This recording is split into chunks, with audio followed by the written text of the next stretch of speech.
အဲ့ဒီအိမ်မက်မက်တဲ့အချိန်ကစိတ်ခံစားမှုလှုပ်ရှားမှုတွေအများကြီးတက်ဝင်လှုပ်ရှားတဲ့အချိန်ဖြစ်ပြီးတော့ပုံမြင်တစ်ပုတ်ပြောပြရမယ်ဆိုရင်ဟိုးရှေ့ရှေ့တုန်းကတင်နဲ့ကျွန်ုပ်ကတောလိုက်ထွက်ကြတယ်ဆိုပါစို့အုံနောက်ကဘာမှမလုပ်ဖဲပြင်းနေတဲ့အချိန်ရှိဖို့လိုအပ်ပါတယ်တဲ့အဲ့ဒီလိုဘာမှမလုပ်ဖဲနေတဲ့အချိန်မှအုံနောက်ကမလိုအပ်တဲ့အတွေးတွေခံစားမှုတွေကိုစဉ်းစားပြီးခံစားပြီး process လုပ်ပြီးဖယ်ရှားပစ်ပါတယ်တဲ့အဲ့ဒီအကြောင်းကိုဒေါက်တာကီးလို့လူသိများတဲ့စေယောဂါကုဆရာဝန်ဒေါက်တာအလော့ကနော်ဂျီယာရှင်းပြတဲ့ဗီဒီယိုလေးတစ်ခုကိုနားထောင်ပြီးကျမအတွက်အများကြီးအကျိုးရှိခဲ့တာမို့အဲ့ဒီဗီဒီယိုလေးကိုကိုးကားပြီးတော့အခုဗီဒီယိုကိုလုပ်ပါတယ်ပထမဆုံးဘယ်အစပြီးပြောချင်လဲဆိုတော့ဤပညာကကျမတို့ဘာလုပ်လိုက်လဲဆိုတာအစပြောချင်ပါတယ်ဤပညာကကျမတို့ရဲ့အာယုံစိုက်မှုတွေကိုလွယ်လွယ်ကူကူတနေရာထဲမှာစူးစိုက်သွားအောင်ရုပ်ပုံတွေနဲ့အတန်တွေနဲ့အယောင်စုံတွေနဲ့ဆွဲယူလိုက်ပါတယ်ဥပမာကျမက TikTok ပေါ်ကကြောင်လေးတစ်ကောင်ကအရန်ချစ်ဖို့ကောင်းအောင်အော်နေတဲ့ဗီဒီယိုလေးကိုကြည့်နေရဲဆိုပါတော့အဲ့ဒီအချိန်မှာကျမရဲ့စိတ်ကအဲ့ဒီပေါ်မှာပဲလုံးဝအာယုံကစူးစိုက်သွားတာပါအဲ့လိုဖြစ်သွားအောင်ဤပညာအကူအညီတွေနဲ့အာယုံစိုက်မှုကရုပ်တွေအတန်တွေရဲ့လှုံ့ဆော်မှုကြောင့်အလိုအလျောက်ဖြစ်သွားတာပါဒီတော့ဆွဲဆောင်မှုမရှိတဲ့ပညာရဲ့တစ်ခုခုကိုလေ့လာရတော့မယ်ဆိုရင်အာယုံစိုက်အောင်လုပ်ဖို့ကအရန်ခက်သွားပါတယ်ဒါကြောင့်မို့ဖုန်းဆွဲနေတဲ့ကလေးတွေကိုចောင်းစာလုပ်ခိုင်းမှုအရန်ခက်တာလေဟုတ်တယ်မလားစိတ်ပစ္စည်းတွေရဲ့အကူအညီနဲ့အလိုအလျောက်အာယုံစိုက်ဖို့ကြတော့အရန်လွယ်တယ် TV ကြည့်ရတာအရန်လွယ်တယ်ဖုန်းကြည့်ရတာအရန်လွယ်တယ်ဥပမာပြောရရင်ဓာတ်လေကားကိုပဲခဏခဏစီးနေမယ်ဆိုရင်ကျမတို့ရဲ့ခြေထောက်ကြွက်သားတွေကမတန်မာတော့တယ်လို့ပေါ့ဤပညာကိုပို့ပြီးတော့သုံးလေအာယုံစိုက်နိုင်စွမ်းကပို့ပြီးတော့အားနည်းလာလေဖြစ်ပါတယ်အခုလူတွေအမုန်းဆုံးအရာကဘာလဲဆိုတော့ပြင်းတာပဲ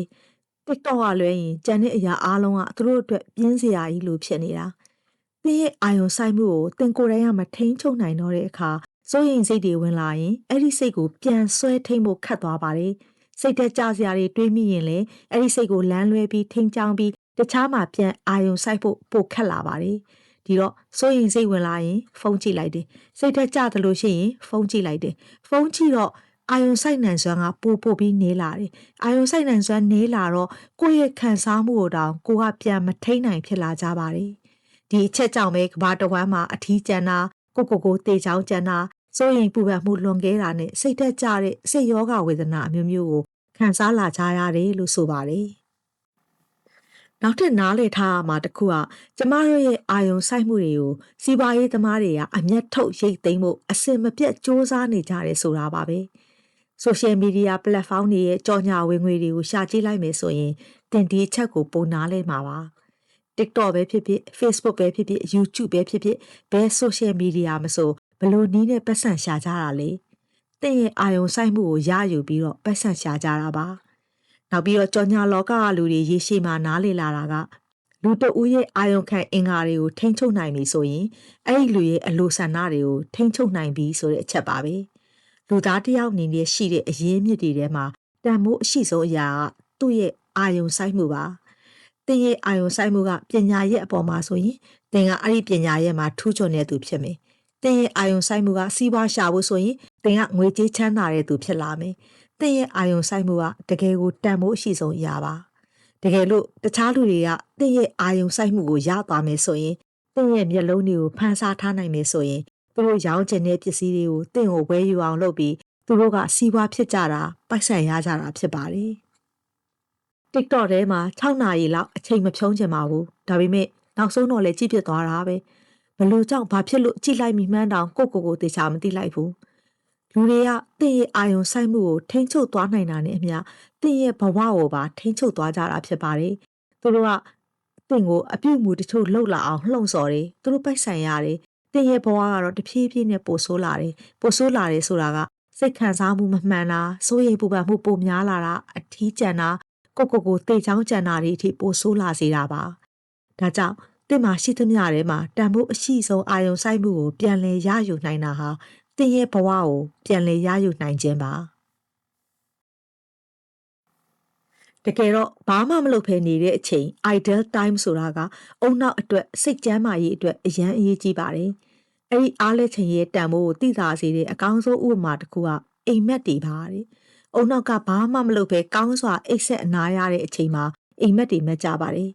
အဲ့ဒီအိမ်မက်မက်တဲ့အချိန်ကစိတ်ခံစားမှုလှုပ်ရှားမှုတွေအများကြီးတက်ဝင်လှုပ်ရှားတဲ့အချိန်ဖြစ်ပြီးတော့အဲ့ဒီအချိန်မှာအုံနောက်ကနိုးနေတဲ့အချိန်လိုဖြတ်လက်နေပါတယ်တဲ့အဲ့ဒီအချိန်မှာမလိုအပ်တဲ့စိတ်ခံစားမှုတွေကိုဖြေဖြောက်ဖြစ်ပါတယ်။ဘာနဲ့တူလဲဆိုတော့အစာအိမ်နဲ့ဥတွေကကောင်းတဲ့အာဟာရတွေကိုစုပ်ယူပြီးမကောင်းတဲ့ဘေးထွက်ပစ္စည်းတွေကိုစွန့်ပစ်လိုက်တယ်လို့ပဲကျမတို့ရဲ့စိတ်နဲ့အုံနောက်ကလည်းသူ့ရဲ့အားလက်ချိန်မှာစိတ်ထဲမှာရှိတဲ့မလိုအပ်တဲ့အညစ်အကြေးတွေကိုစွန့်ပစ်တဲ့အလုပ်ကိုလှုပ်ဆောင်ပါတယ်။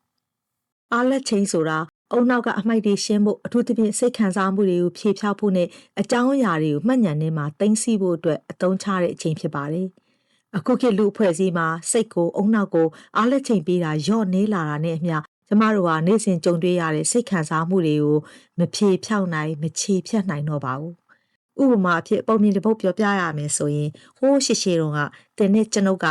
တောလိုက်ထွက်ကြတယ်ဆိုပါစို့ကျွန်ုပ်ကမြားနဲ့ပြစ်လိုက်တာတမင်ကိုလွဲသွားတယ်တင်ကပြစ်လိုက်တော့တမင်ကိုထိသွားတယ်ဆိုပါတော့အဲ့ဒီအခါကျွန်တော်စိတ်ထဲမှာဟာဒီကောင်ကရုပ်လဲပိုချောတယ်စပင်းကလည်းပိုမိုက်တယ်မြားပြစ်တာလည်းပိုတိကျတယ်ငါကြိုက်တဲ့ကောင်မလေးကသူ့ကိုပိုကြိုက်တော့မှာပဲဆိုပြီးမတက်မတာခံစားရတယ်ဆိုပါတော့ပြီးတော့တမင်ကိုထမ်းပြီးတော့စခန်းကိုလမ်းလျှောက်ပြန်ကြတဲ့2 နာရီအချိန်တွင်းမှာကျွန်တော်ရဲ့စိတ်ကဘာမှလှုပ်ရှားမရှိပဲအားနေတော့ခုနကခံစားမှုကိုအုံနောက်ထဲမှာပြန်စဉ်းစားခံစားပြီးတော့တနည်းပြောရရင် process လုပ်ပြီးတော့ခုနကစိတ်ခံစားမှုကပြေပြောက်သွားပါတယ်။ဘာလို့လဲဆိုတော့အုံနောက်မှာပုံမှန်အခြေအနေကိုပြန်ထိန်းညှိပေးနိုင်တဲ့စွမ်းရည်ရှိလို့ပါတဲ့။စိတ်ခံစားမှုတွေကိုဒီလိုပဲပြန်ပြီးတော့အုံနောက်ကထိန်းညှိပေးပါတယ်။ခံစားချက်ဆိုတာကထာဝရတည်ရှိမနေပါဘူး။သူတို့ကအလိုလိုပြန်မြချီပြန်ဖြစ်သွားပါတယ်။ဥပမာတဲ့အသက်9 နှစ်တုန်းကမွေးနေ့ပွဲမှာအရန်ပျော်ခဲ့ဦးတယ်ဆိုရင်တော့အဲ့ဒီပျော်ရွှင်မှုကအဲ့ဒီအချိန်ကအတိုင်းအခုထိဆက်မရှိနေနိုင်တော့တာမျိုးပေါ့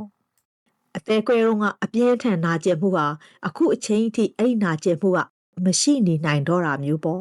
့စိတ်ခံစားမှုတွေကသဘာဝအတိုင်းအလိုလိုပျောက်ပြက်သွားတာပါဒါပေမဲ့အခုခေတ်မှာအုံနောက်ကိုစိတ်ကိုလုံးဝအားလက်ချိန်မပေးတော့ဘူးခဏလေးအားတာနဲ့ဖုန်းကိုကောက်ကင်လိုက်တာပဲဖုန်းကိုကင်လိုက်တဲ့အခါတချို့သောစိတ်ခံစားမှုတွေကိုဖိနှိပ်ပစ်လိုက်ကြပါတယ်စိတ်ခံစားမှုတွေကဖိနှိပ်ခံလိုက်ရပြီဆိုရင်အဲ့ဒါကိုအုံနောက်ကမဖြေဖြောက်ပေးနိုင်တော့ပါဘူး။ဒါကြောင့်အဲ့ဒီစိတ်ခံစားမှုတွေကမသိစိတ်ထဲမှာပဲသွားပြီးတော့စုပုံနေပါတယ်။အဲ့ဒီအပြင်တယ်လီဖုန်းကတခြားစိတ်ခံစားမှုတွေကိုထပ်ပြီးတော့နှိုးဆွပေးသေးတယ်။ social media ကတင့်ကိုပြနေတဲ့စနစ်ကို algorithm ကိုသတိထားကြည့်မယ်ဆိုရင်သူကတင့်ကိုအချိန်ပြည့်စိတ်ချမ်းသာတာပဲပြပေးတာမဟုတ်ပါဘူး။ပျော်စရာကောင်းတာပြပြီးရင်စိတ်ညစ်စရာကောင်းတာပြတယ်။နောက်ဒေါသထွက်စရာပြတယ်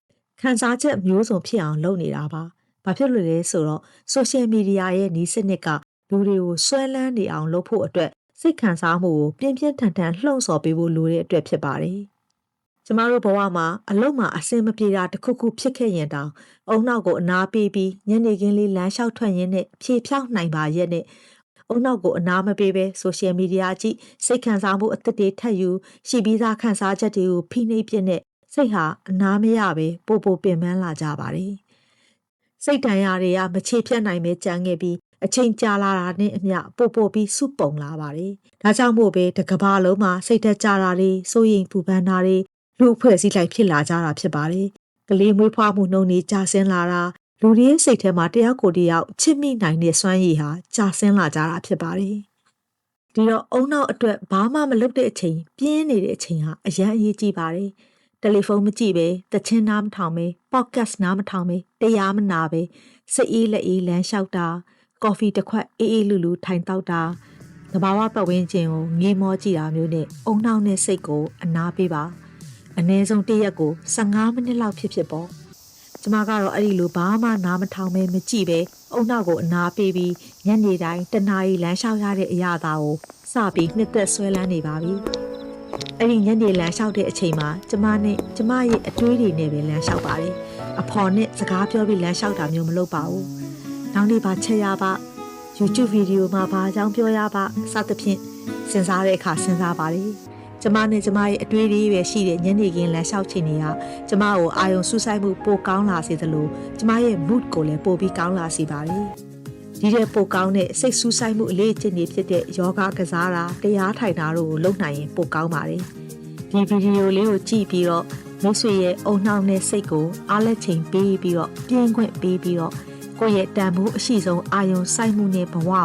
ကိုတကယ်ပေးချင်တဲ့နေရာမှာပေးနိုင်နေသူဖြစ်လာမယ်လို့ယုံကြည်ပါတယ်။ဘဝကိုပျော်ပျော်ရွှင်ရွှင်ဉာဏ်ပညာရှိရှိဖြတ်သန်းသွားနိုင်ဖို့တန်ဖိုးရှိတဲ့အကြောင်းအရာမျိုးစုံကိုရှာဖွေပြောပြသွားမှာဖြစ်လို့ဒီ channel လေးကို subscribe လုပ်ထားမယ်ဆိုရင်နောက်ဗီဒီယိုတွေမှာကျမတို့ပြန်လည်ဆုံတွေ့နိုင်ပါတယ်။အဆုံးထိကြည့်ရှုခဲ့တဲ့အတွက်ကျေးဇူးတင်ပါတယ်။